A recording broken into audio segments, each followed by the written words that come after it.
girls. Let's have a walk. Oh, it's a perfect day for it. Hunting truffles?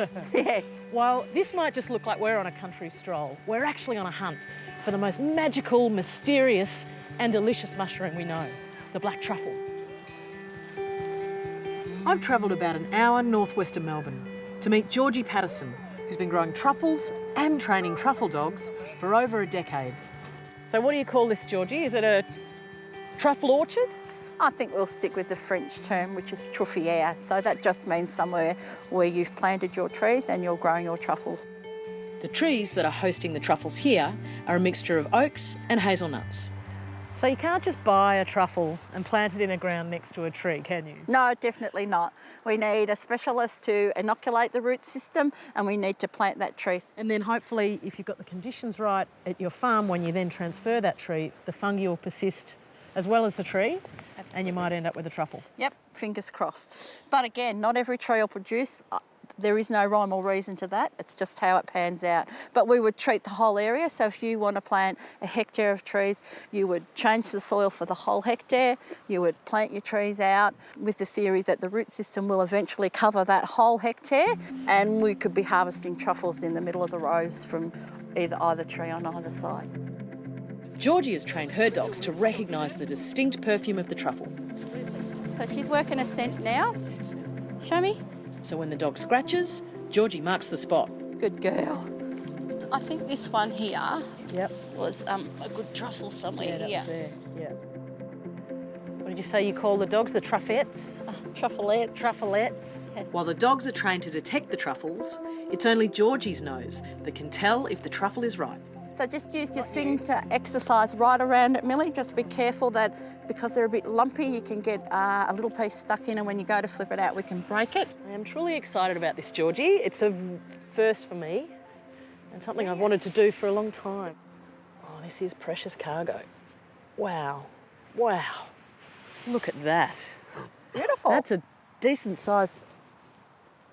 That's a bigger truffle I've ever seen before. When you get them at the shops, they're always, you know, the size of a 50-cent piece or something. But this is truly a remarkable mushroom.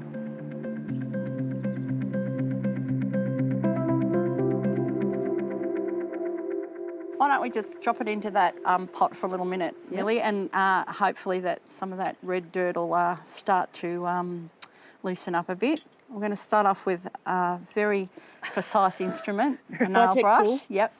And you'll find that they're very knobbly and lots of cracks and things to get into. Just like cleaning a spud.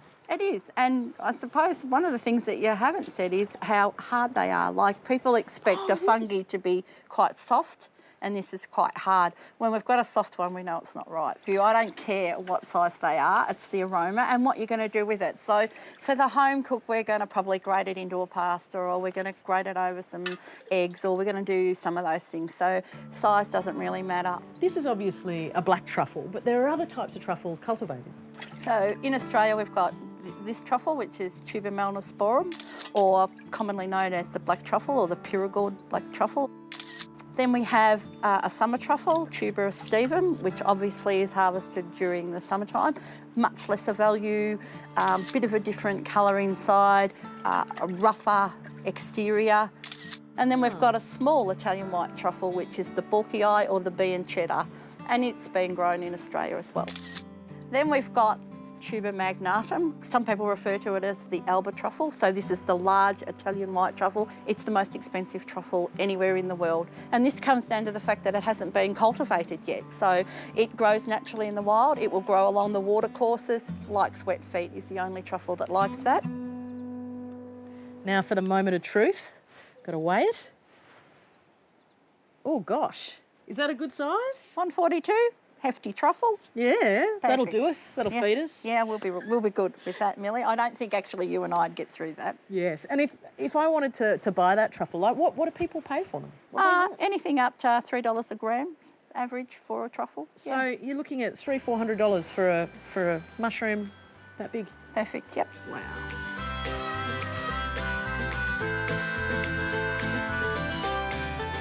So I'm just going to take a nick off this, Millie, to see what this truffle's actually like inside. Yeah, that's what we'd expect to find, Millie, in a ripe truffle. We want it to be nice and dark inside with some thin white veining. If we've got wide veining, it's not quite there. So not ripe? No, not ripe.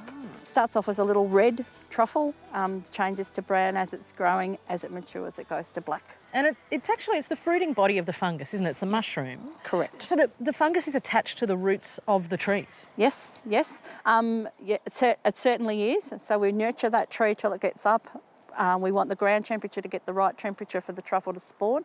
And then there's fine filaments that actually do the transferring of nutrients to each, some to the truffle and some to the tree.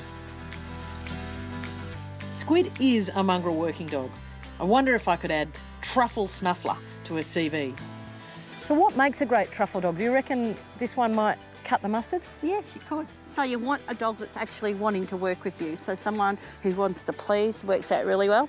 And obviously a good tester, Millie, is sit, Squid, and have a smell. So you've probably got the most perfume here. Take the perfume to Squid's nose and see what reaction we get. Yep, she's quite happy with that perfume, so we're going to pay her for smelling that. All right. Now all the hard work's up to you. Right. Well, she is taking to this farming lifestyle, but it looks like it might be a little less work, more play.